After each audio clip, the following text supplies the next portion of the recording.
Et bonjour à tous les otaku, on se retrouve pour une vidéo présentation un peu plus détaillée de ma Mangatech. Je vais vous parler donc de mon système de rangement, de classement et de tri. Et ensuite on va parler un peu de tout et n'importe quoi, de mon premier manga lu, de mon premier manga acheté, puis de ce qui me vient en ce moment, parce que oui, c'est une totale impro, globalement. Alors au niveau du rangement déjà, donc faut savoir que j'ai 5500 mangas. Enfin là je dois être à 5570 avec ce qu'on a acheté tout à l'heure quand même je crois. J'étais à 5540 je crois il y a 2 jours donc voilà. Donc là il y a 5570 mangas donc voilà, ça fait quand même une quantité impressionnante. Et non, je suis pas un acheteur compulsif, je préviens au cas où. Donc au niveau du classement, c'est essentiellement d'avoir classé par éditeur. Donc on a par exemple ici, vous avez toute une étagère qui est dédiée, voilà, à tout ce qui est donc les kanas. Donc d'abord on part sur les formats, ce qu'on appelle les formats kana moyens, voilà. Et ensuite les petits, tels que les formats Naruto, Samurai Deeper Kyo, Shaman King et tout. Ensuite nous avons à côté, sur à peu près toute la bibliothèque en fait, nous avons les Glénat, donc grand format, moyen, petit. En dessous nous avons une étagère dédiée à Panini et une autre à Kurokawa. À côté, vous avez une étagère qui est dédiée donc à Delcourt, donc grand, moyen, petit, vous avez compris l'idée, je pense. Va pas te faire mal, s'il te plaît. Là-bas, vous avez donc une étagère dédiée à Tonkam. Ensuite, par là, vous avez donc au niveau de l'étagère du haut, hop là, voilà. Au niveau voilà, de l'étagère du haut, vous avez donc tout ce qui est les Pika. Donc oui, il y en a un peu entassé comme ça parce qu'il n'y a plus de place, mais ça va changer d'ici demain. Donc là, les Pika. Ici, vous avez tout ce qui est Comico édition. Et en dessous, pardon, les Kazé. Ensuite vous avez donc là sur les étagères au-dessus, donc là il y a les grands formats de Glénat. Bon, j'ai triché parce qu'il y a 2-3 kilos parce que j'ai plus de place. Là il y a d'autres grands formats de Kana.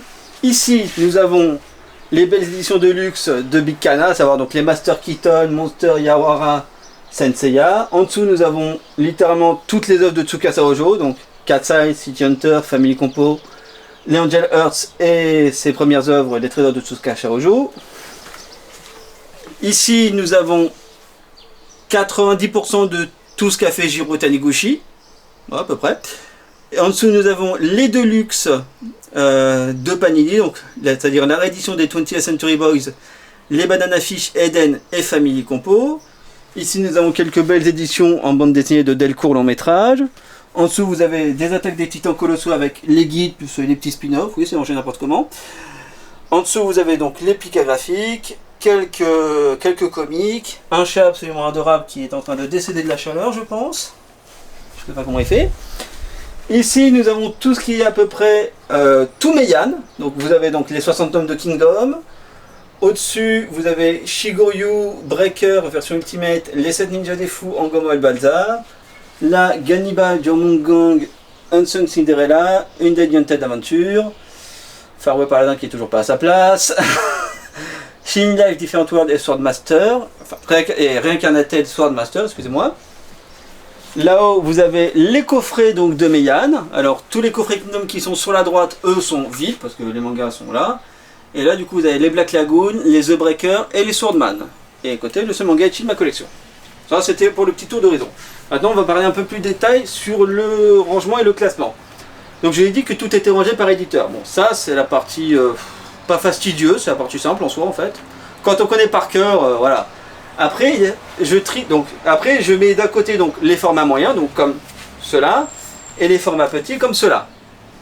Et ensuite, alors attention, c'est là que ça devient drôle. Ensuite, on trie les séries en cours et les séries terminées. Vous êtes toujours, attention. Et maintenant, on fait par ordre alphabétique. Voilà. Comme ça, je sais à peu près quand je cherche une série ce que je veux, parce que je sais à peu près par cœur ce que j'ai. On va dire à 98%, je pense que je sais à peu près tout ce que j'ai en manga ici.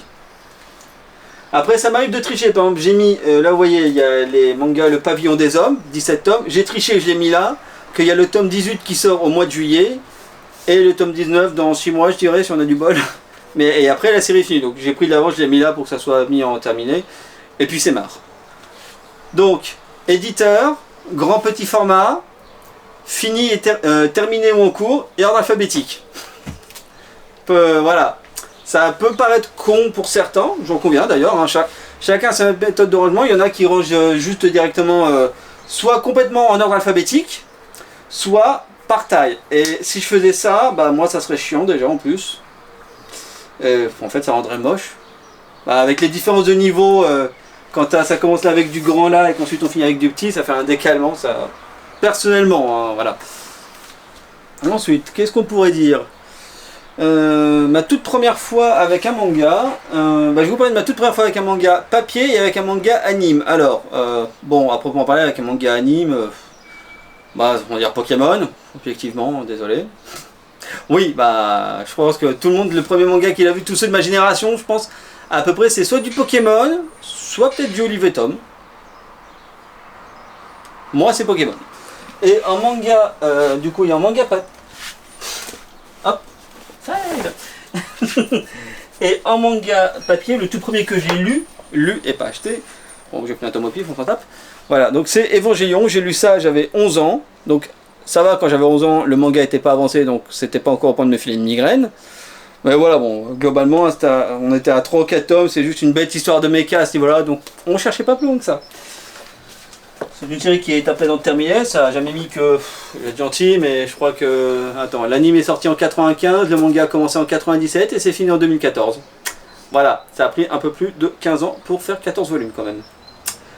Je sais pas qui est le pire entre lui et Kota Hirano là tout de suite. Il a mis 10 ans pour faire 10 tomes. Hein. Et au niveau du tout premier manga acheté, eh ben, du coup, c'est donc Angel Sanctuary, voilà, que j'ai découvert quand j'étais en colonie de vacances. On me l'a prêté, j'ai kiffé, je suis rentré, j'ai été acheter les autres. Enfin, je peux pas faire plus concis. Alors ça, c'est pas l'édition qui est sortie à l'époque, ça c'est la 3e, littéralement d'ailleurs, et je les trouve plus belles parce que les couvertures sont en pleine page. Voilà, après bon, faut aimer ce qui est un peu angélique, gothique et avec un soupçon d'inceste, mine de rien. Oui, la base dans l'histoire, c'est quand même une histoire d'amour entre un frère et une sœur. Alors, ce n'est pas non plus les Lannister, faut pas pousser.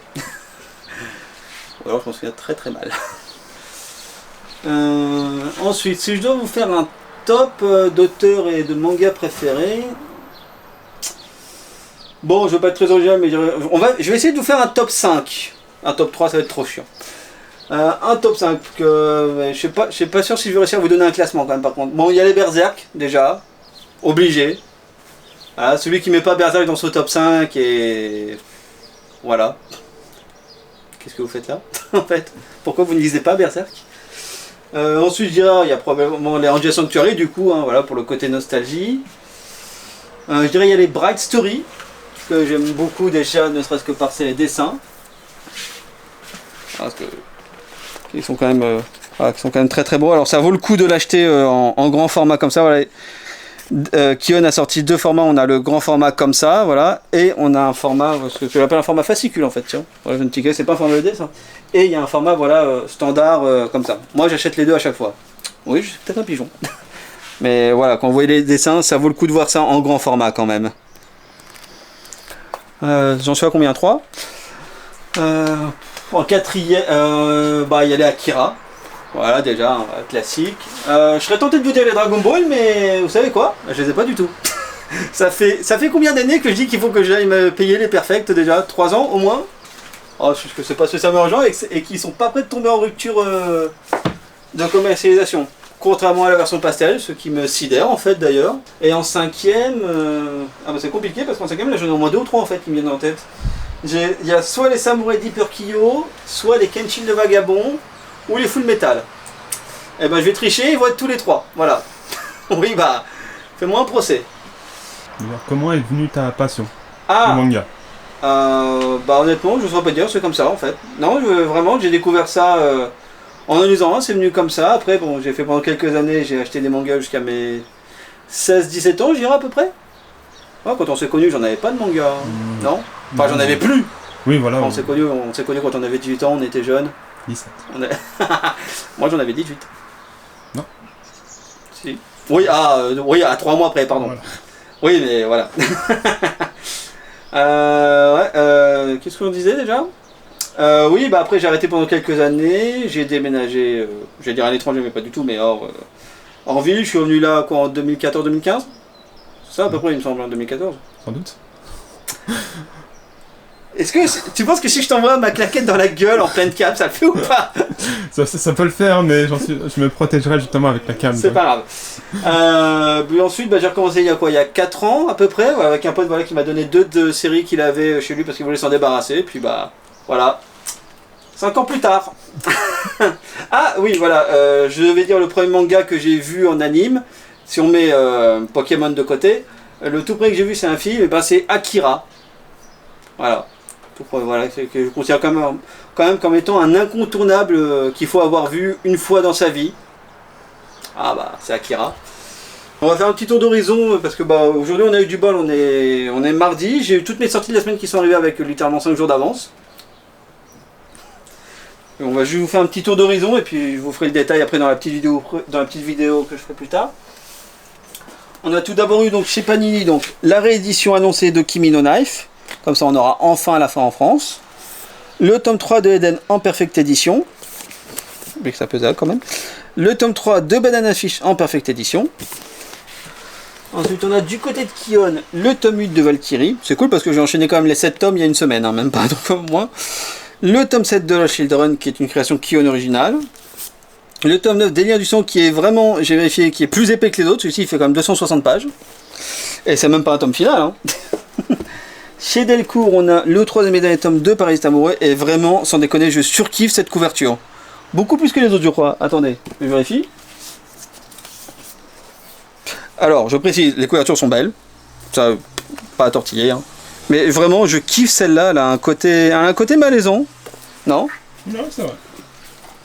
Ensuite, on a le tome 8, du coup, c'est l'avant-dernier tome de Maison Ikoku. Attends, anciennement le titre c'était Juliette je t'aime. Voilà, la logique.